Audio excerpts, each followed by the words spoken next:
Step into your adventures in dreamland.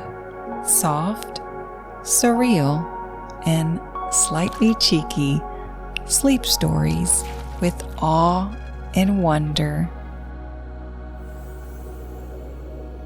I'm Serene, your guide tonight. I'm so glad you're here. However your day unfolded, I'm grateful to be a part of how it ends.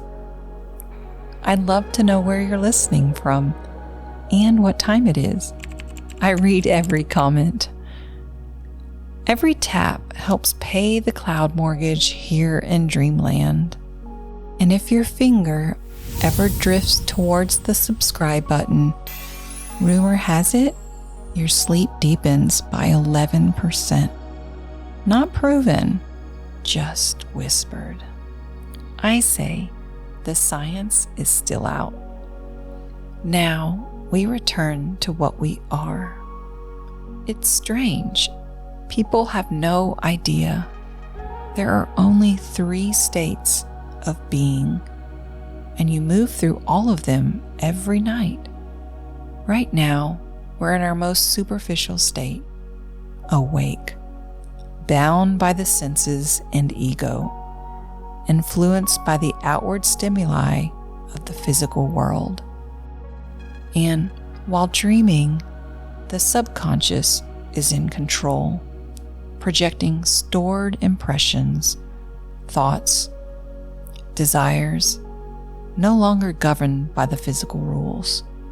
And in deep sleep, there are no dreams, no mental activity, no ego, just a temporary return to the pure awareness of the soul, united with the divine, though you won't remember it. Bliss without awareness, tasting divine peace, what yogis pursue in stillness and saints devote lifetimes to finding. So relax. Let go.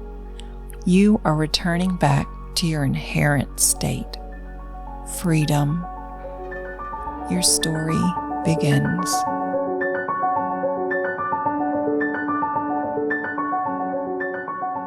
How We Discovered Dinosaurs is episode 55 and part of our Dream Wonders playlist, where we appreciate fascinating facts in our world of wonder.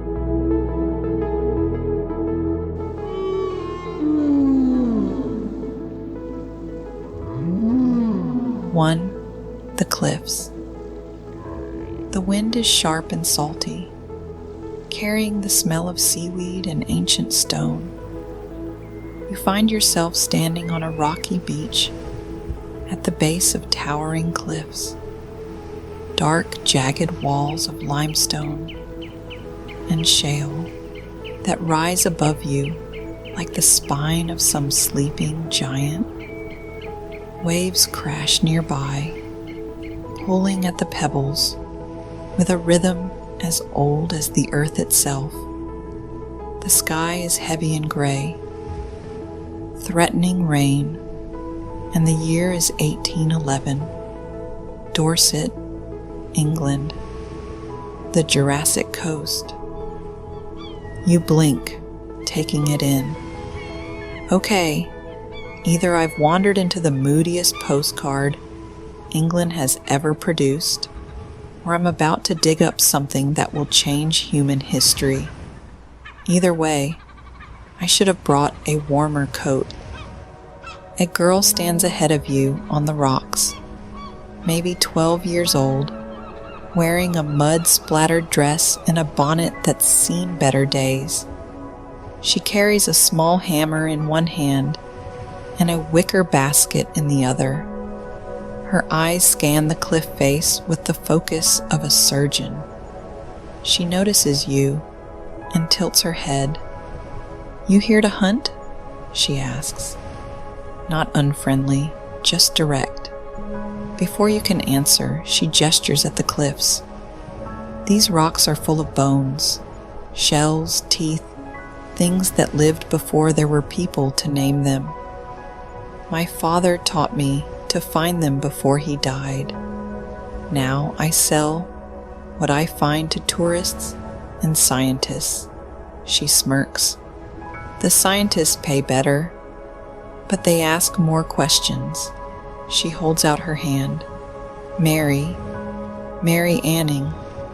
And if you want to understand what's buried in these cliffs, what's about to wake the whole world up, then stay close. Watch your step, and whatever you do," she points at the incoming tide creeping across the rocks. "Don't let the sea catch you against the stone. It doesn't care how curious you are." She turns and begins picking her way across the beach, hammer swinging. You follow, heart pounding as the ancient cliffs loom above. 2.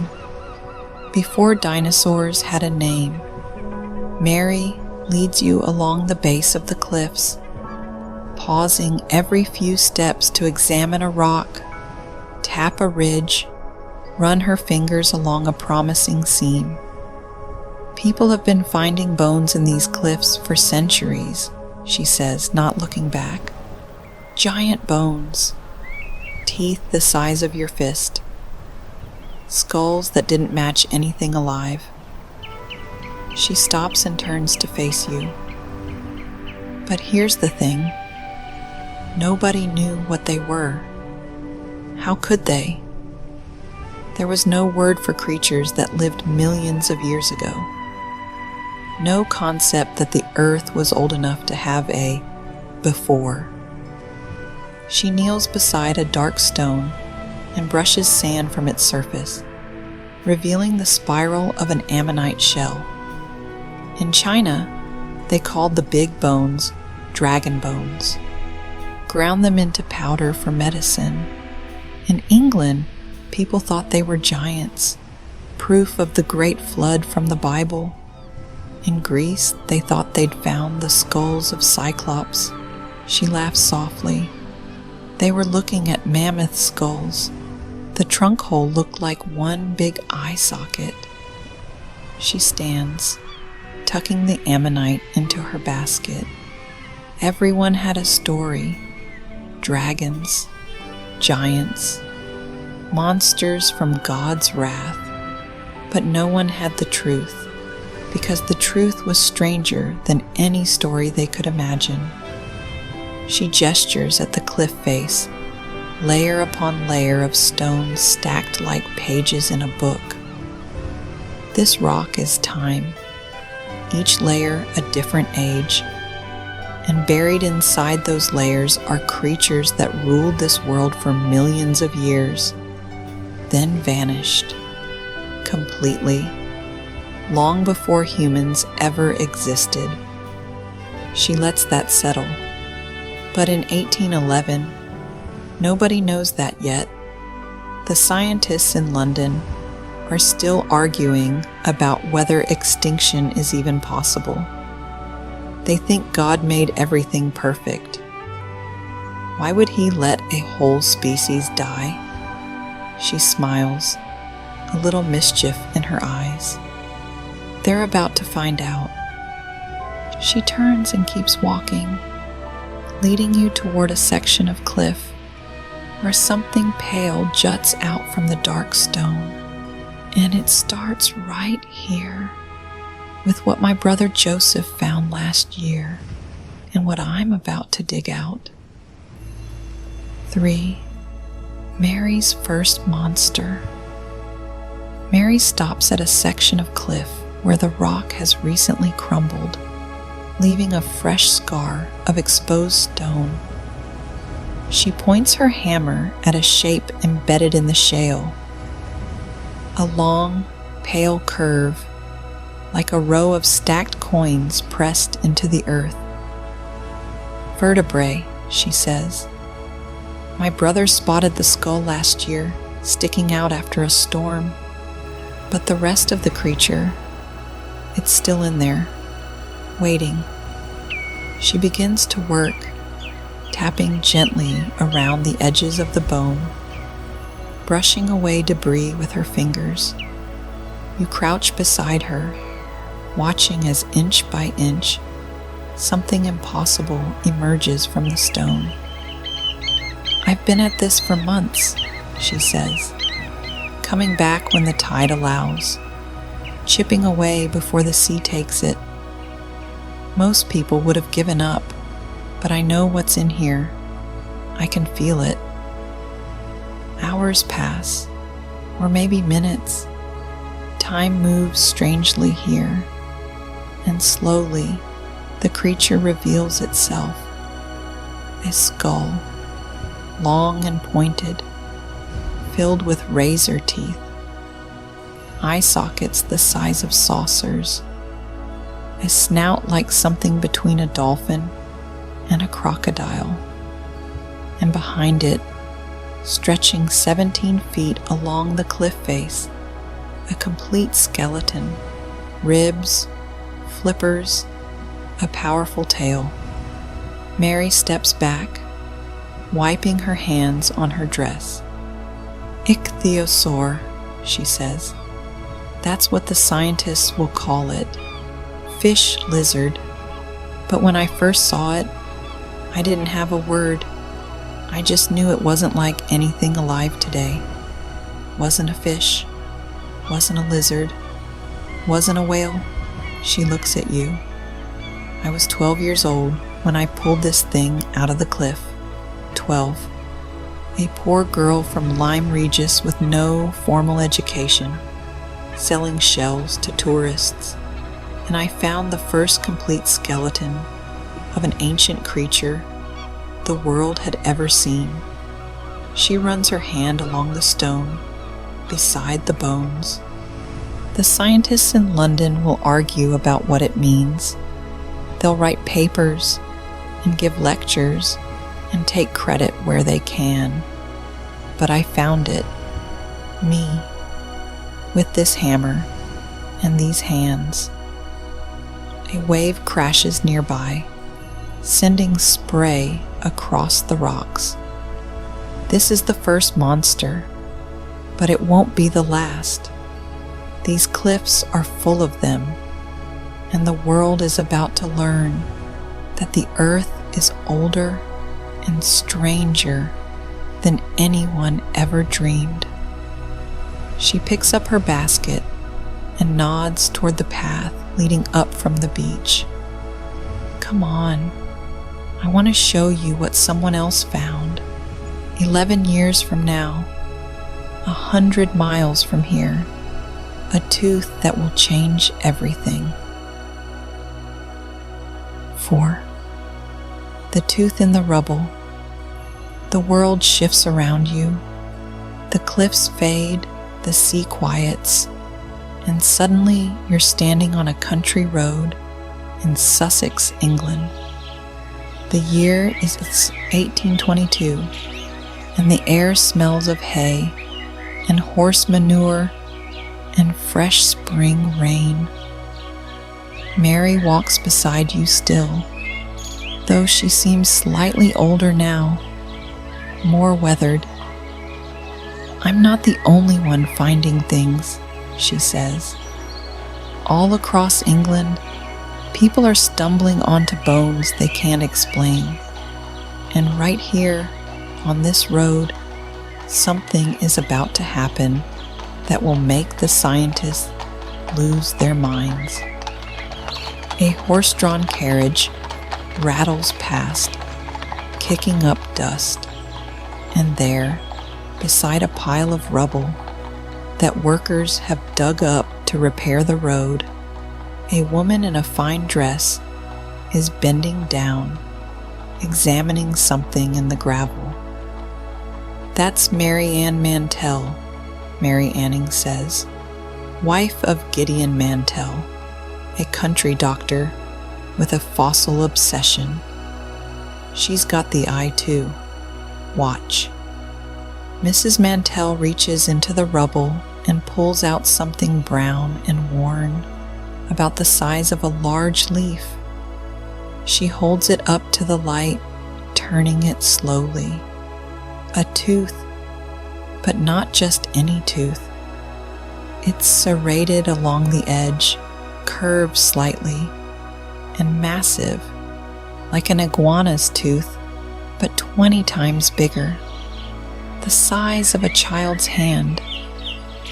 She doesn't know it yet, Mary whispers, but she's just found proof that giant reptiles once walked on land, not swam in the sea like my ichthyosaur, walked on legs through forests that don't exist anymore.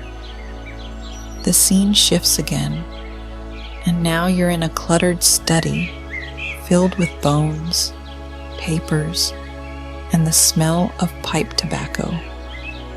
A man, Gideon Mantell, sits at a desk, the tooth in his hand, comparing it to a drawing of an iguana jaw.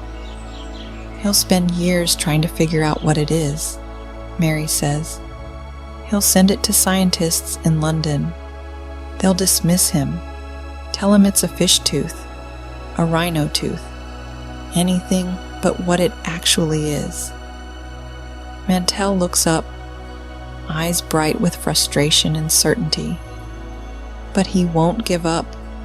He'll keep studying, keep comparing, and finally he'll name it Iguanodon, iguana tooth, a creature that walked on 2 legs, stood taller than a house, and ate plants in a world without humans. Mary steps closer to you. My ichthyosaur was a sea creature. Strange, yes, but the ocean is full of strange things. People could explain it away, but this, a giant reptile walking on land, this breaks everything. This means the Earth had a whole different cast of characters before we showed up. She grins. And once you know that, you can't unknow it. The door is open, and the bones are going to come flooding through.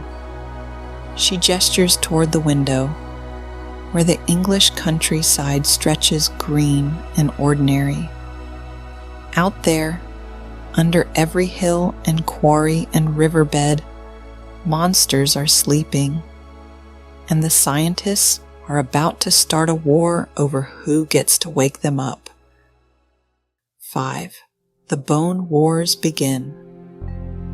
Mary leads you through a blur of years, the 1820s bleeding into the 1830s, and suddenly you're standing in a grand hall filled with wooden crates, scattered bones, and men in top hats arguing loudly over papers. Welcome to the chaos, Mary says with a dry smile. Once word got out that giant creatures were buried all over England, everyone wanted a piece. Scientists, collectors, glory hunters. The race was on. She gestures at a man in the corner, carefully labeling a massive jawbone. That's William Buckland, Oxford professor. In 1824, he named the first dinosaur ever officially described, Megalosaurus, great lizard, found in a quarry in Oxfordshire, England. A carnivore, teeth like steak knives. He thought it walked on 4 legs like a giant crocodile. He was wrong, but he didn't know that yet. The scene shifts, and now you're in another study. Another scientist hunched over another set of bones. And that's Gideon Mantell again, the man with the tooth. He's found more iguanodon bones. He's also found something new. Hylaeosaurus, an armored creature covered in spikes, dug up from a forest in Sussex in 1832. Mary crosses her arms. 3 giant reptiles, 3 men claiming credit, and behind them all, a wave of fossil hunters tearing up the English countryside, quarry workers selling bones for beer money, wealthy collectors buying skulls to display in their parlors, ships carrying fossils to Paris, to Berlin, to Philadelphia. She shakes her head. And me?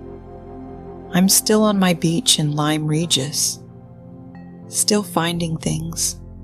Plesiosaurs, long-necked sea creatures with flippers like wings. Pterosaurs, flying reptiles with wingspans wider than a carriage. I found the first complete pterosaur in Britain, but do I get invited to the Royal Society? Do I get to read my own papers? She laughs, but there's an edge to it. No, I'm a woman and poor, so I dig and the gentlemen write. That's how it works. She turns toward a doorway glowing with gaslight.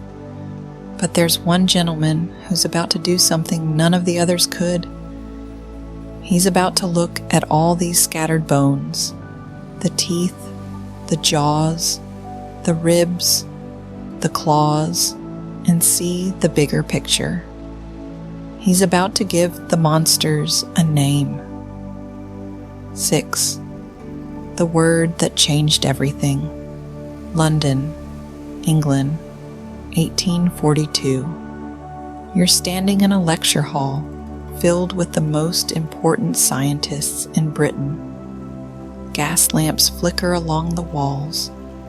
The air smells of wood polish and tobacco. At the front of the room, a man with a sharp jaw and sharper eyes stands beside a table covered in bones. Richard Owen, Mary whispers beside you, brilliant, arrogant, about to change history. Owen picks up a massive vertebra and holds it up for the room to see. Gentlemen, he says, his voice cutting through the murmur, we have been looking at these creatures all wrong. We have called them lizards. We have compared them to crocodiles, to iguanas, to nothing at all. But I tell you now, they are none of these things. He sets the bone down and gestures at a series of drawings pinned to the wall. Megalosaurus, Iguanodon, Hylaeosaurus. These creatures share features found in no living reptile. Their legs are positioned beneath their bodies, not splayed to the side. Their size exceeds anything alive today. Their bones suggest warm-bloodedness, activity, dominance. He pauses, letting the silence build. They are not lizards. They are something else entirely. Something that ruled this earth for millions of years before disappearing completely. And I propose we give them a name. He picks up a piece of chalk and writes on the board behind him, Dinosauria. From the Greek, he says, Dinos, terrible, fearfully great, and sauros, lizard, terrible lizards, Dinosauria. The room erupts in murmurs. Mary grins beside you. That's it, she says. That's the moment. Before today, they were scattered bones and confused theories. After today, they're a category, a concept, a lost world. Owen continues speaking, but you're not listening anymore.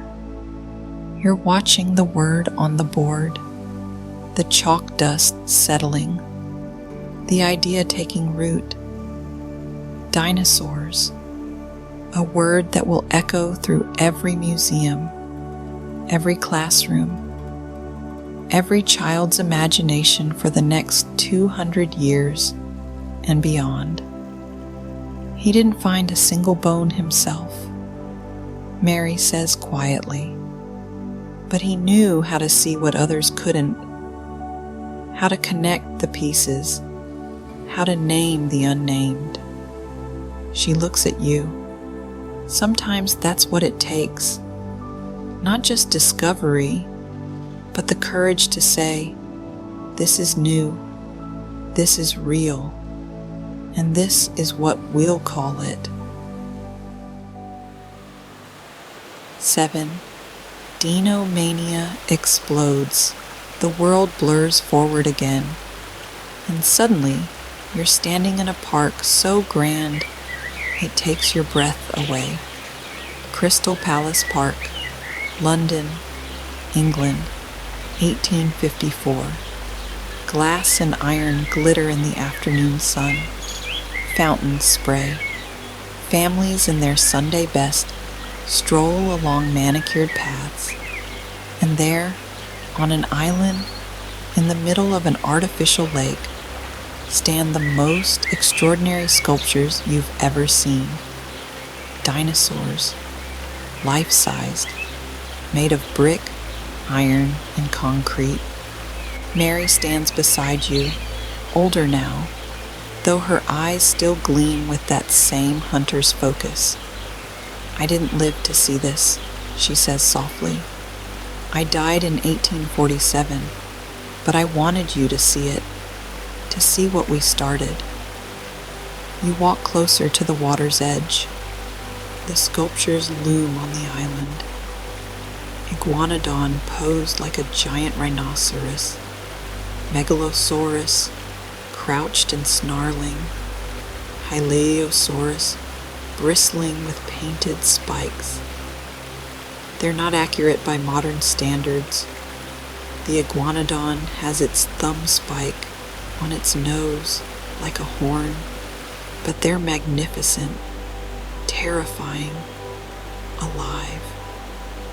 Richard Owen designed these, Mary says. Worked with a sculptor named Benjamin Waterhouse Hawkins. They built them right here, on this island, and unveiled them to the world. She smiles. The night before the grand opening, Owen hosted a dinner inside the iguanodon mold. 21 scientists sitting inside the belly of a dinosaur that hadn't walked the earth for 100 million years. Can you imagine? Children run past you, pointing at the sculptures, roaring at each other. Queen Victoria came to the opening. Tens of thousands of people visited in the first weeks. Newspapers called it the 8th wonder of the world. And suddenly everyone knew the word. Everyone wanted to see the terrible lizards. She watches the children play. Dinomania. That's what they'll call it later. The whole world falling in love with monsters. Toys, books, paintings, dreams, all because a few people dug up bones and dared to ask, what if the earth is older than we thought? What if we weren't first? She turns to you. Those sculptures are still there, you know, right now, in your time, a little faded, a little cracked, but still standing, still watching. The first dinosaurs most humans ever saw, even if they got the details wrong. She laughs. We always get the details wrong at first. That's not failure. That's how discovery works. 8. What the bones taught us. The park fades, and you find yourself standing on a quiet hillside as the sun sets in streaks of orange and gold. Mary sits on a rock beside you, the wicker basket from all those years ago, resting at her feet. You've seen the bones now, she says, the teeth, the skulls, the sculptures, but do you understand what they really mean? She picks up a small fossil from her basket, an ammonite, spiraled and perfect. Before the dinosaurs, people thought the earth was young. 6,000 years, maybe, created whole and unchanging. Every creature that existed had always existed. Nothing was lost. Nothing was truly gone. She turns the fossil in her hand. But the bones told a different story. They told us the earth is ancient, hundreds of millions of years old. They told us whole worlds rose and fell before humans ever opened their eyes.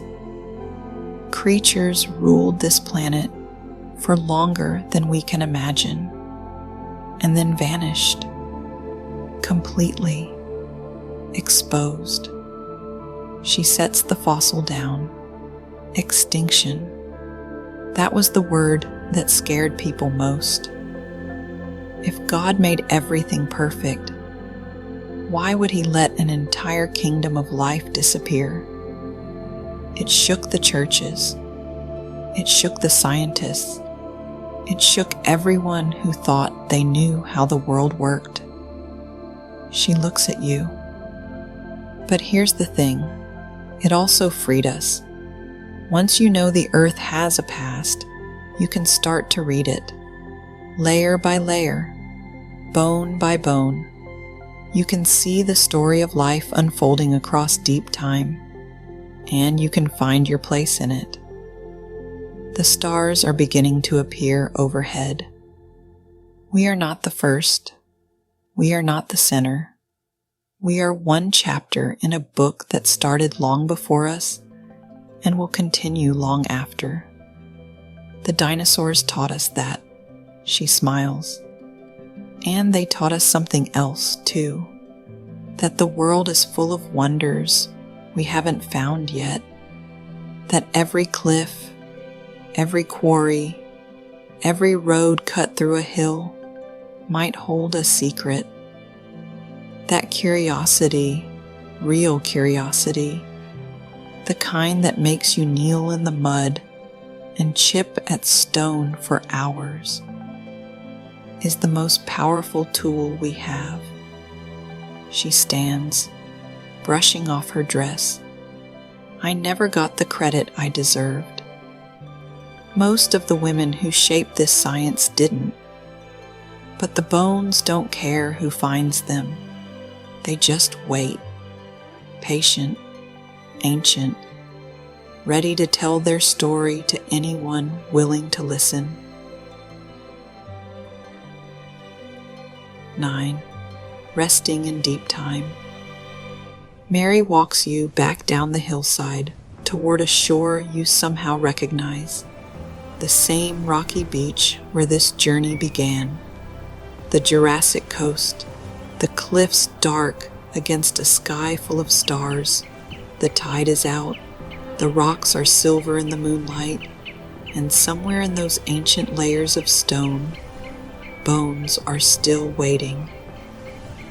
You've traveled far tonight, Mary says, through centuries, through discoveries, through the moment humanity realized it was standing on the shoulders of giants, terrible lizards who walked the earth before we had words, before we had fire, before we had anything but the faintest dream of becoming.